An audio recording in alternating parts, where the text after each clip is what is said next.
Hey, what's going on, guys? Welcome back for another weekly mortgage roundup where we're talking everything mortgage, real estate, financing related. And this week, it's been one heck of a week as far as interest rates go, as far as inflation, everything else. So let's jump into it. I saw an article in the Toronto Star, and this is really interesting. It's basically a more of an opinion piece, but from a $500,000 bungalow to $1.3 million semi, the story of Toronto real estate as told by the residents of One Everyday Street. And this is kind of interesting because, you've got people from all walks of life, and not everyone moves into the same street unless it's a newly constructed community. Most of the time, you have different generations that have grown up on that street. So this article was really cool to read and just kind of understand from different perspectives on, $50,000 bungalow to $1.3 million. I mean, to kind of go back in time here, the first property I ever purchased in Etobicoke was one of those wartime bungalows. And I found the original pre-construction brochure. This house was built in 1906. And the cost, because it was a bungalow, $1,100. And it was kind of neat to see a little bit of history. And obviously in this type of market, even years ago, it was a lot more expensive than that. But to think about who lived in that house, the struggle it was back then in 1906 to come up with $1,100, that was interesting. So anyway, good article by the Toronto Star. Recommend you guys read it. This one here, annual inflation. This is coming out of CTV News. Annual inflation rate hit 5.7% this month. So it happens on the 16th of the month. So March 16th came out with February's numbers. Let's go back. I'm going to write down here December. If you guys remember from maybe one of my old videos or just watching online, 4.9%. January, that number went to 5.1%. Now February, we're sitting at 5 point. You guys see a trend here? Yeah, it's an upward trend. So inflation's going up.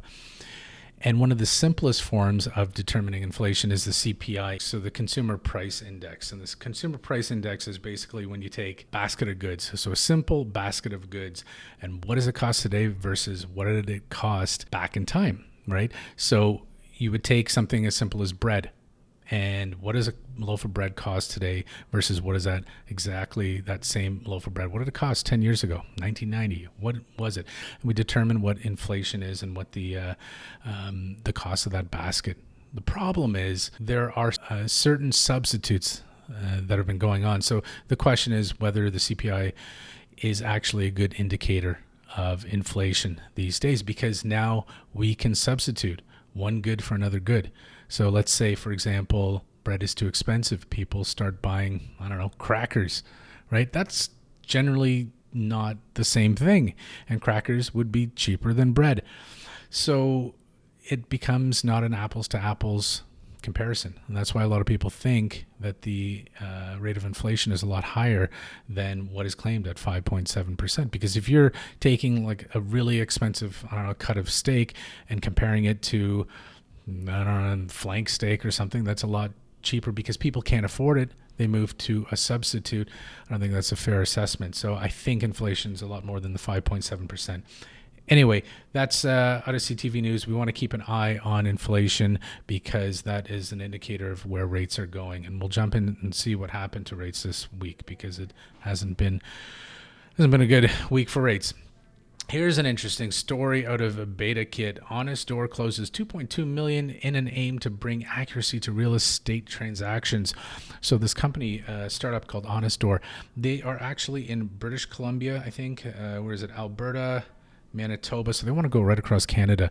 And the aim here of raising this capital is improve the accuracy of property valuations across Canada, because we know in this market, trying to figure out an accurate value for a property is becoming very difficult. Just because someone paid a certain amount of money for a property doesn't mean that's what it's worth, right? So I'm interested to see where this goes, and I think this is definitely good news because the more transparency we have in the market, the less people are guessing, right? So that's Honest Door there. Now let's jump into interest rates. Here it is right here. Bond yield surged to a 3-year high, fixed mortgage rates to climb higher. And All week I've been seeing this. A lot of lenders coming out saying, get your files in. Interest rates are increasing. They're going up again.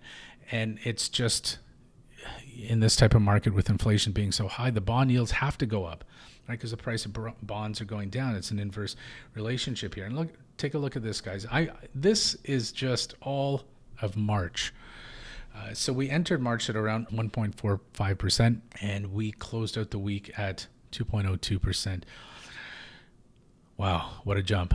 So just expect in the next little while, interest rates are going up on the fixed rate mortgages.